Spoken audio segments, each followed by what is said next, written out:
Kemarin Fuad nonton When Life Give You Tangerines. Fuad Naim. Iya, itu aku juga belum nonton sih. Cuma aku tahu beberapa orang yang testimoni ketika nonton. Dia bilang gini, ketika mereka nonton itu, mereka jadi lebih mudah untuk menghargai koneksi dengan bapaknya. Oh.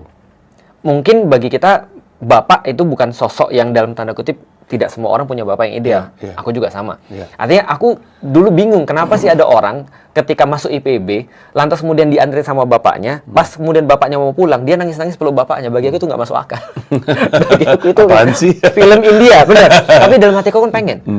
Walaupun aku melihat, lu kayak film India lu. Dalam hatiku pengen. Tapi ketika film itu terus kemudian Fuad bilang gini, mendadak semua ocehan bapakku yang tadinya menurutku, pasti cerita ini lagi. Dia udah cerita 8 kali deh, atau 16 kali deh. Atau tiap kali lewat jalan ini, pasti dia mau ngomong, itu bapak dulu sekolah di situ.